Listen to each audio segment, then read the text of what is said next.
Hello, everyone. Welcome to this week's SIIA Tech Chats. Joining me today is Steve Mezak, CEO of Accelerance. Accelerance is an outsourcing advisory firm. They help connect companies looking to outsource with software development teams. So, Steve, thanks so much for joining us today. You're welcome. Great to be here. Well, let's jump right in. With all the challenges facing business leaders today, you've actually been quoted as saying companies are foolish not to adopt global development as a solution. Can you talk about why you feel that's critical and what are the biggest challenges facing businesses with regard to software development? Sure. Yeah, it's a combination of things. What we've seen in the market, and also what's been confirmed by studies by like Gartner and Deloitte, CompTIA, companies like that. That the biggest issues facing the companies is really a capacity issue. So you may have some developers, but they're not getting all the work done, or you have high labor costs, or you just a shortage of skills, especially if you're taking on some new technologies.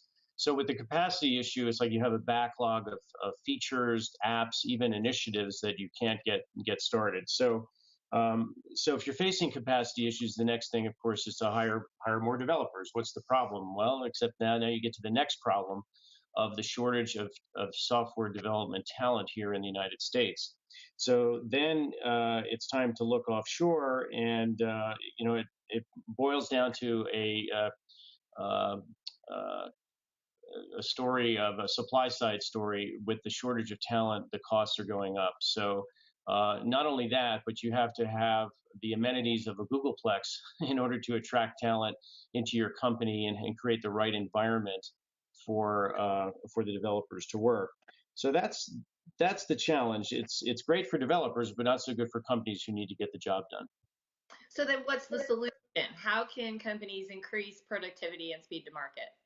Well, so outsourcing is a possibility, but it's not your father's outsourcing. It's not what we call outsourcing 1.0. It's finding a company that really is in the business of solving problems, usually has engineering leadership on board. And so, and we're talking about small and medium-sized companies that need a team of between 5, 10, maybe 25 developers. So that's way too small for the big companies that you might know, Infosys, Wipro in the United States, Accenture, IBM, companies like that. Well, they're not going to care about a 5-developer team or even a 20-developer team. So you're left looking around the world. Now, conveniently, or maybe actually inconveniently, there's literally thousands of companies out there. So that's the challenge, is finding those companies.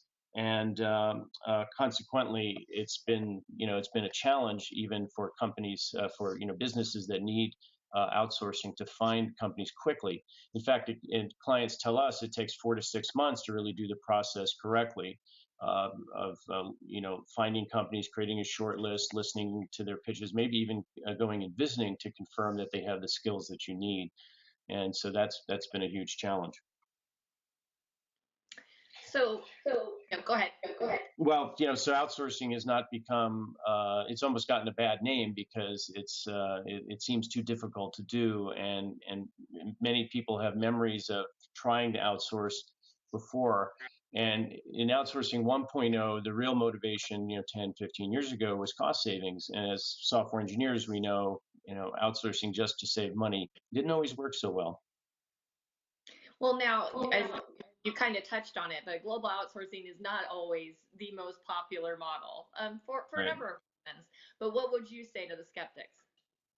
Well, you kind of have to work on it and do it the right way. And what we found with many clients is they're really not prepared internally to support distributed development or development with teams elsewhere. They may not even know how to negotiate with the companies, or they negotiate too hard and think of hiring an outsourcing firm as a purchasing process. And it's more like hiring an employee. So you can't really contractually obligate these outsourcing companies to perform to a certain level of features per week or per sprint or whatnot. You want to give them the flexibility and the ability to innovate. So it's more like a like a covenant than a contract in the relationship. So when you get married, you have we call marriage a covenant. It's because your spouse is not going to, contractually, live up to a specific set of requirements and deliverables. Marriage just doesn't work that way, and it's the same way with software outsourcing in a successful relationship. So it's understanding those dynamics of the relationship.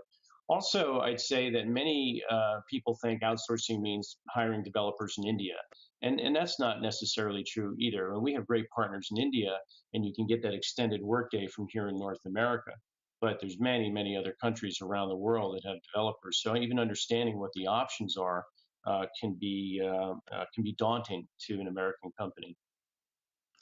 So before I let you go, Steve, maybe some advice for outsourced software development. You talked about making sure you have a contract in place, maybe visiting the teams, but how do they get started, and how can they avoid risk going into looking at software outsourcing the development? Yeah, that's a great question, and that's something that we are now focusing on with Accelerance, because so many companies have tried outsourcing and it didn't work, or they're struggling and running into problems. So there's really three main things. It's optimal provider selection. That's something we've been doing for years. So we can very quickly get you connected, not the 4 to 6 months, but just 4 to 6 days, get you a short list and even ready to make a decision in that period of time.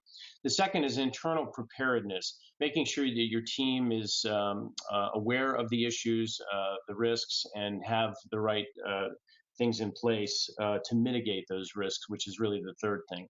So educating the internal team, and maybe even hiring additional people, and then educating those people on how to be aware of the risks of issues with outsourcing, and how to avoid those risks. Steve, thank you so much for your time and your insights today. For more information on Accelerance, please visit their website, and we'll see you next week on SIIA Tech Chats.